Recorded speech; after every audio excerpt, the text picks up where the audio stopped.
L'équipe Le Débat TV Femmes Info à la rencontre d'une grande dame qui œuvre dans l'humanitaire.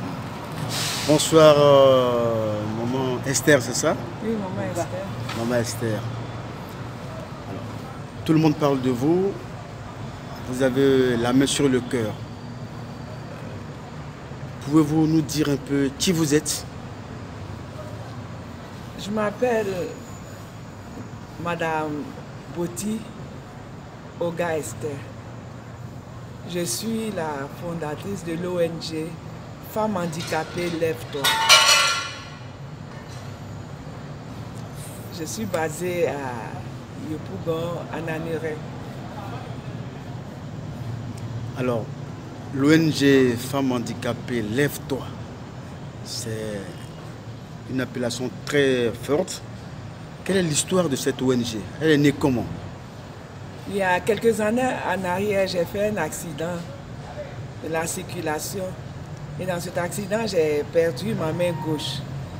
Et c'est comme ça que le Seigneur m'a mis à cœur de créer cette ONG-là pour vraiment communiquer cette force et cette joie de vivre que le Seigneur m'a accordé à toutes les femmes handicapées autour de moi. Alors, quelle est cette force-là? Enfin, la joie, rendre grâce à Dieu pour la vie qu'il m'a accordée, cette chance encore qu'il me donne de rester en vie. Oui. Bon, je profite de ce temps-là pour vraiment faire du bien autour de moi. Alors, vous pouvez choisir un autre nom, mais vous avez des femmes handicapées. Lève-toi. Est-ce que dans la société, vous avez constaté que des femmes qui ont un handicap étaient devenues très faibles? J'ai constaté que les femmes handicapées aiment se mettre dans un coin et puis bon, se lamenter sur leur sort. Et j'ai vu que ce n'était pas normal. Parce que c'est le même sang qui coule en nous. Et puis bon, c'est vraiment, je ne sais pas, c'est le même sang qui coule en nous. Et je me suis dit qu'une femme handicapée aussi doit se dire dans la tête qu'elle est normale comme n'importe quelle femme. Et c'est pour ça que j'ai voulu communiquer cette joie-là à toutes les femmes handicapées. Et ça a commencé d'abord quand je sors, que je rencontre une femme handicapée, je m'approche et je change avec elle. Et c'est comme ça que j'ai rassemblé plusieurs femmes handicapées. D'abord, nous avons commencé par les prières, les exhortations et tout. Et petit à petit, celles même qui avaient honte de sortir, ont commencé à sortir, à se manifester, à créer des petites activités. Alors, depuis quand est-ce que vous avez lancé cette ONG? Bon, depuis 2016. 2016. Quelles ont déjà été les activités, les actions que vous avez déjà posées? La première fois, j'ai organisé la fête des mères, j'ai invité toutes les femmes handicapées. Et nous avons passé vraiment un merveilleux moment ensemble. Elles étaient heureuses, celles qui n'avaient pas l'habitude de danser, même celles qui étaient dans les fauteuils roulants, vraiment, on tout fait vraiment, même danser avec la main et tout, c'était vraiment la joie. Et après ça, on a commencé à faire des dons dans les orphelinats. Nous avons la pouponnière de Yopougon que nous visitons de temps en temps. Enfin, nous allons, on donne des habits. Et là-bas même, quand les gens me voient, on dit, ah, c'est la maman qui donne 200 pots de lait tous les mois. 200 pots de lait tous les mois. Et puis bon, quand j'arrive aussi à la pouponnière de Dabou, nous donnons les couches, un peu de tout ce que nous avons su. Et cette année, quelle a été l'activité que vous avez organisée en 2021? En 2021, il y a eu,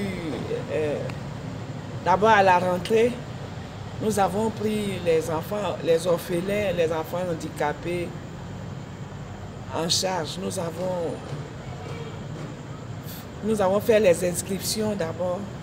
Et puis après, les fournitures, les kakis, les robes de l'école, les cartables et tout. C'est ce que nous avons fait. Et nous avons terminé par l'arbre de Noël qui s'est passé le samedi 18 décembre. Nous avons reçu 150 enfants. Et bon, avec l'aide de Dieu, ces enfants sont partis, chacun avec un cadeau. Alléluia. 2022 arrive. Qu'est-ce que vous avez comme activité très proche et à moyen et long terme?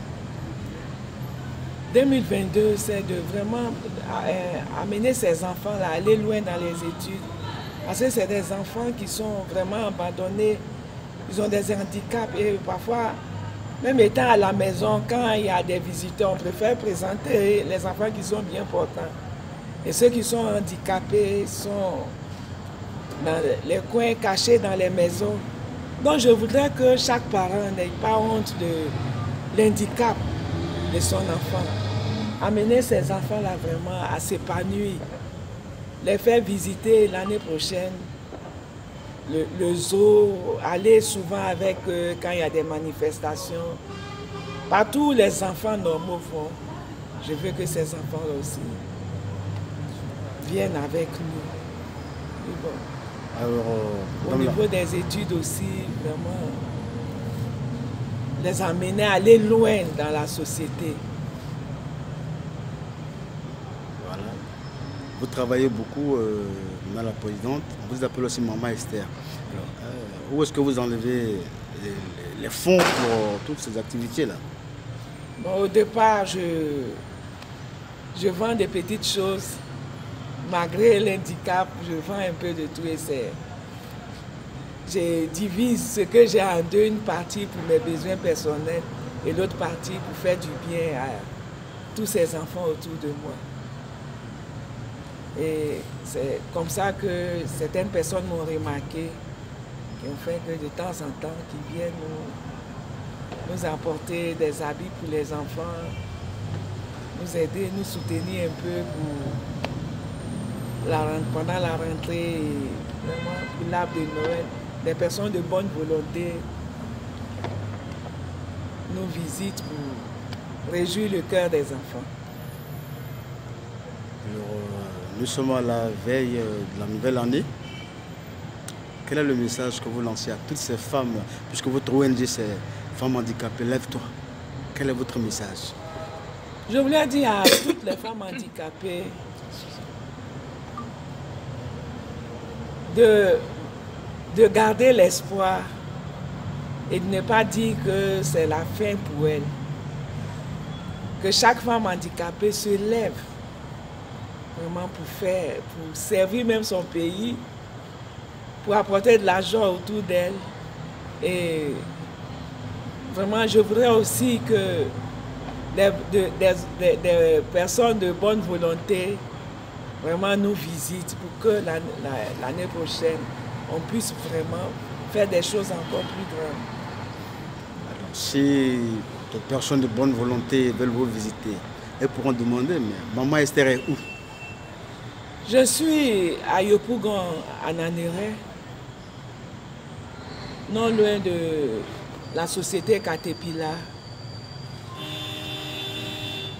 Mon téléphone, c'est le 07 08 85 43 09. 07 08 85 43 09.